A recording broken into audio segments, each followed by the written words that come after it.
On to this lesson where we're going to learn how to play with better tone, and we're also going to take a look at our rhythms, how to count them as we play.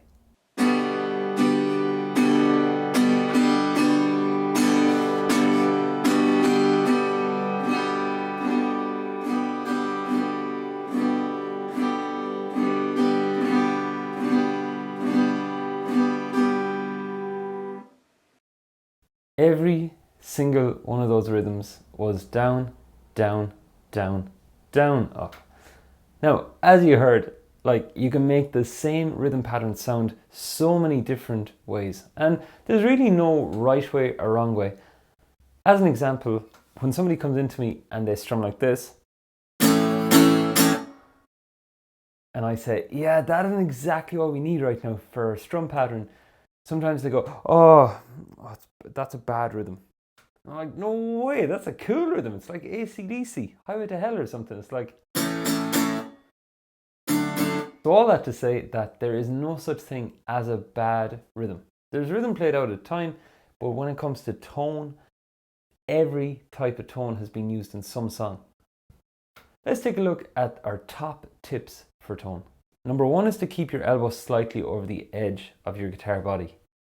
The reason for that is it keeps your wrist, the one of your strumming hand, more in line.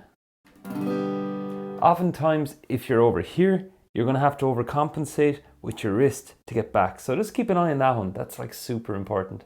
Number two, as you hold your pick, focus in on the feeling located in the area just above your thumbnail. So this area here, if you focus in on the feeling of it as you strum, it means that when you connect with the strings, you're going to feel that you've already connected with them. What that does, that helps you avoid the wiper motion of going like this, because the motion just needs to come from here.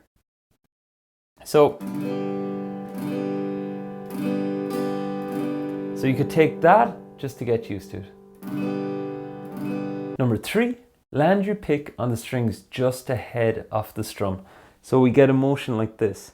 You land and it flows down the strings. More than just going like this, like it's something falling.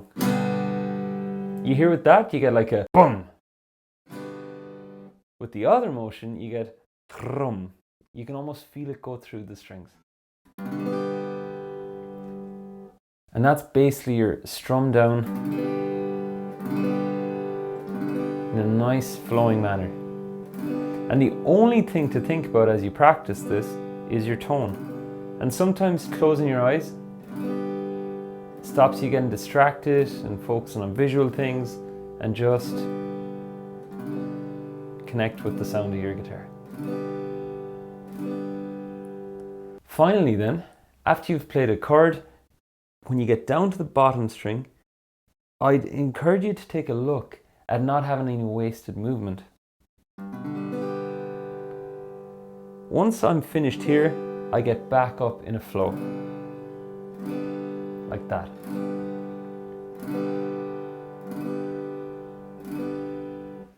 A major thing that happens, players, when they begin focusing in on their tone is that they do this. See that spring motion? We want it to flow. Go down and come up nicely in time. Almost like you're painting something in a relaxed fashion. Like painting a nice painting, not like the side of a house or something like that.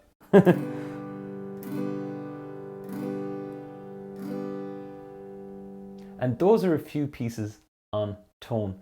One of your action items for this lesson is to take a chord and as always, rotate around the chords you do this on, because every chord will require different things and you'll want to spare your fingers from pressing on the same frets all the time. I'd ask you to consider just picking a chord and sitting down with it and just focusing on those points. The tips sheet is below this lesson for download. Take out your chord and read the tips and aim to apply one at a time, and then see can you add in the next one. And of course, as always, you know at this stage, if you record yourself, you can look back on it then and notice how it sounds. Now that we've talked about tone, it is time to talk about how to count strum patterns or rhythm patterns. Why this matters is because you could copy a few strum patterns that you hear by example and by ear, After a while then, one will get played that your ear just won't have a reference for. So much points of your ear training, it comes from reading. When you learn how to read a rhythm and play it enough times, what happens is it goes into your ear can recognize it, and the next time that's heard someplace, it's like your brain connects up and goes, I know something similar to that. Rather than trying to copy it by ear in the first place. I found that out the hard way.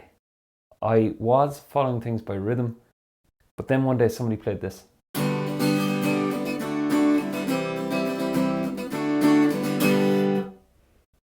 And I was there in my notepad. I used to write arrows, and I went, how? I was guessing, like, you know. And not only that, think about what we talked about earlier about that being the strum pattern and trying to count it out and keep it steady. Not the whole thing will collapse. For that reason, we're going to take a deeper look at counting a rhythm. So even if this rhythm may seem a bit simple for you to play, the work here is in the understanding of the framework of the rhythm. On screen here, we have our rhythm down, down, down, down, up. Again, you may be able to copy it and of course use whatever chord you want to use. I'm just using G for this example. Now you begin by establishing your beat. You begin by counting 1, 2, 3, 4. 1, 2, 3, 4. And the count for this rhythm then after that, after you've laid down the initial beat, all we're doing is adding an and onto the end. When you count, no matter what country you're from, make sure that you're counting it like real statically, like a robot. A problem that I found myself, being Irish, is that when I began counting, I used to count like this. 1, 2, 3, 4, and 1, 2. It used to just flow with my accent. And I've noticed that with players. So be sure that when you play, that you count so steady. So if you want to try this along with me, you're going to count 1, 2, 3, 4, and 1, 2, 3, 4, and 1. And that will definitely help your rhythm because that's going to map now to your strum. A thing players like to do as well, keep in mind now, we're treating this as the framework. It's that you can clap out the rhythm. So go 1, 2, 3, 4, and 1, 2, 3, 4, and 1. And sometimes players go, I don't want to clap, like I just want to play it, but it isn't working. And I'd be like, think about it. If you're having problems clapping it out, there'll definitely be problems trying to strum it when chords are involved in chord changes and counting and everything else. So a rhythm, step 1 is to establish your beat, and step 2 is to clap and say the count out loud. Make sure it's out loud because players tend to think they're counting out loud as they play. And again, we get into chords and chord changes and they begin to discover that they kind of switched off for a second or two and they weren't even aware of it. And a little tip I have then for rhythm is that you can basically use words and use the syllables in the words to keep your rhythm in check. For our 1, 2, 3, 4, and you could count pear, pear, pear, pizza. Some players use apple there. I use pizza because it separates out the beat a lot easier and steadier. So if you want to try that with me, we'll give it a go. We're going to clap and say pear, pear, pear, pizza, pear, pear, pear, pizza.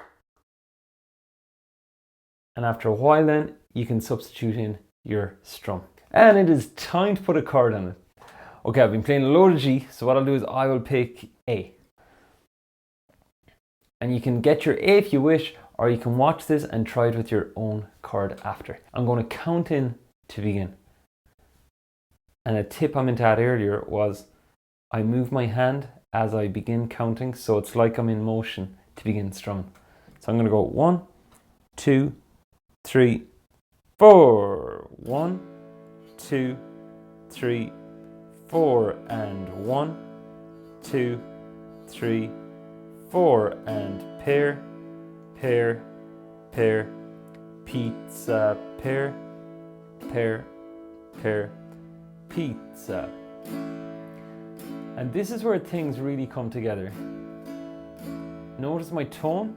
I have the brum, brum, like that. And this is where you can begin to combine it up. Fingers are getting a bit sore.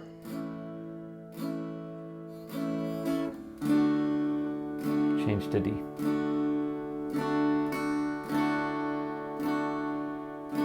And back to A.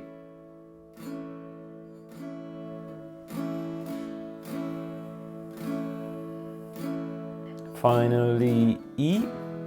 So I'm still keeping that count, and you'll see my head bobs at times and my feet are moving to keep me in time.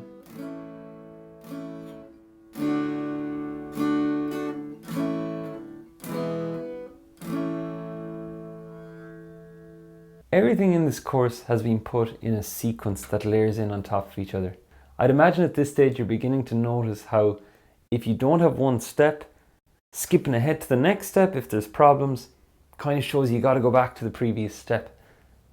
We worked on tone on one chord in this lesson, and then you can swap around with different chords. We've also worked now how to break down a simple strum pattern so you understand how to count it, how to keep your beat steady, and how to count as you keep the beat steady while thinking about the tone as well. The final thing to add to this party is the metronome. You can get your metronome whenever you feel comfy. It's after a while of playing this first. Get your metronome and set it to like 60 BPM, or set it even a bit lower if you wish, 55 BPM or something like that. You let it go for 4 and then play along with it. And that will go a long, long way towards helping the foundations of your rhythm. As always, all worksheets are available to download below this lesson, and any problems, reach out anytime. I'm happy to help. In the meantime, happy playing, happy practice, and whenever you're ready, click continue, and I'll see you in the next lesson.